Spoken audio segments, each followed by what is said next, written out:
Pirkei Avos Parak Mishnah Yud Zayin. Today we're going to be learning about the importance of silence. This, of course, isn't everything to discuss about the importance of silence, but it's a lot of excellent points.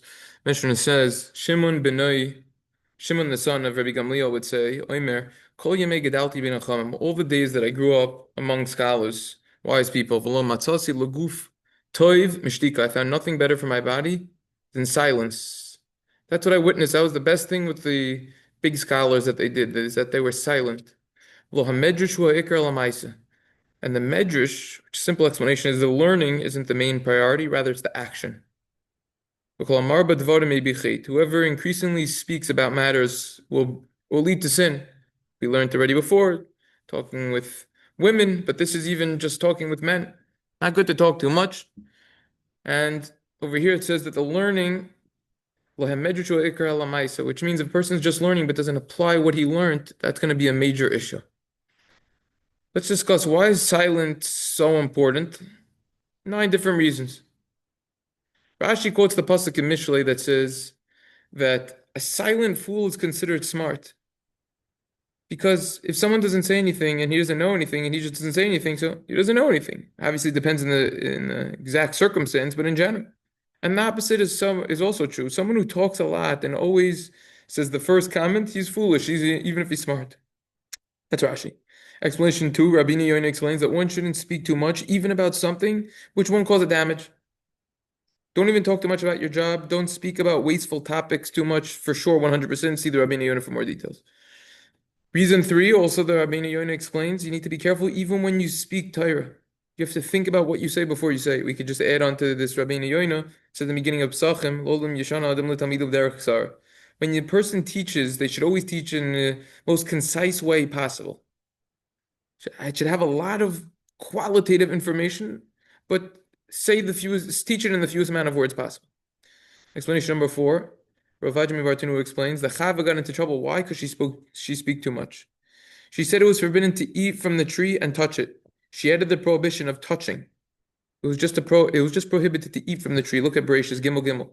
She then pushed the Nachash, the snake, into the tree and said, "Oh, just like nothing happens after you touch the tree, so things nothing's going to happen after you're going to eat from the tree." And this is how the sin of eating from the tree occurred. Explanation number 5, the Gemara Megillah says, this is on Yud Ches Amud Aleph, Rav Dimi Amar, Omni bin Rav, Rav Dimi says they would say in the West in Israel, Mali Besela Shtikusa B'Trein. Milo Besela, Mishtikusa B'Trein. That if speech would be worth $1, then silence is worth 2. It's double. Rashi explains if you want to purchase speech, then you should purchase silence instead for double the price. Explanation number 6, the Gemara Psachim on Sadi Tesman Aleph right before our base Psachim relates that silence is good for wise people and Kal V'Chomer is certainly good for the average person, like the pasuk initially says, the pasuk that we quoted before. Explanation number 7, the Rambam explains that one should always increase his silence. This is in Parak Beis Halacha. Yeah. So Halacha Daled, Hilchos Deos. One should only speak about wisdom or something that pertains to the body. Even so, it's good to minimize the discussion about one's body. Even when speaking about Torah, minimize the amount you speak and maximize the content.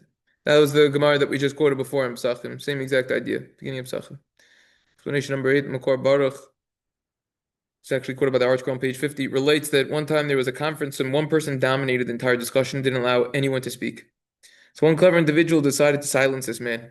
And as soon as he quoted something that he heard from one of the greats of the past generation, this clever gentleman interrupted him, saying, "That's a lie." The speaker was shocked and he demanded, "What's going on? You call me a liar?"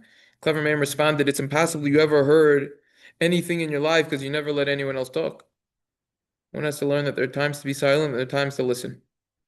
Pasuk in Koheles in the beginning of Gimel says, the time for this, Eisla this, Eisla that. There's time to be silent, Eisla Achshais. There's a time to speak also. You got to know when to do each. In the beginning of Koheles, 3rd parak. Rashi explains sometimes you could remain silent and receive reward. Sometimes remaining silent could also be a problem. You have to know.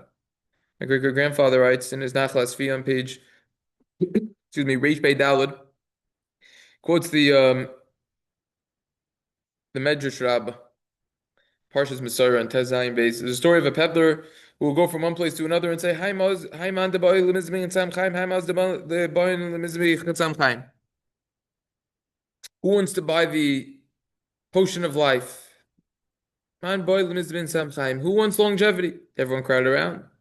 And he said, you want to know how to live long? Don't speak lashon hara. Don't speak derogatory information, negative information. Question is, why specifically this pasuk in Tehillim did this peddler quote? What about other mitzvahs that the Torah guarantees longevity for? Respecting one's parents, kibbud avim, shluch hakan, sending away the mother bird, etc.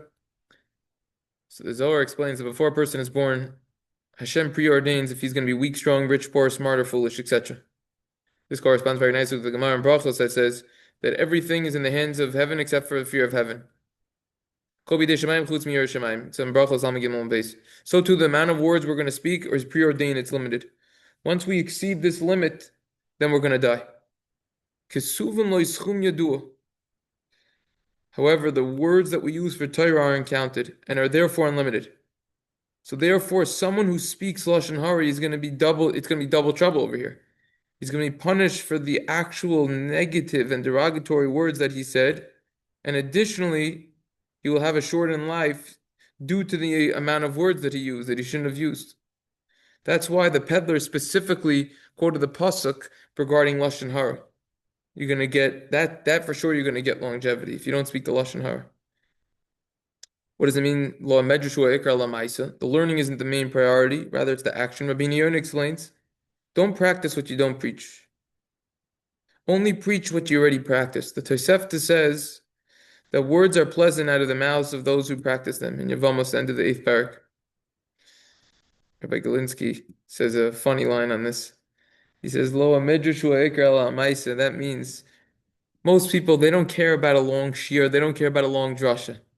Well, hamedrash ikra, that's not the main thing. El hamaisa. Everyone just wants a good story. That's what everyone wants to hear. Lo hamedrash ikra el hamaisa. Funny idea from Beglinski.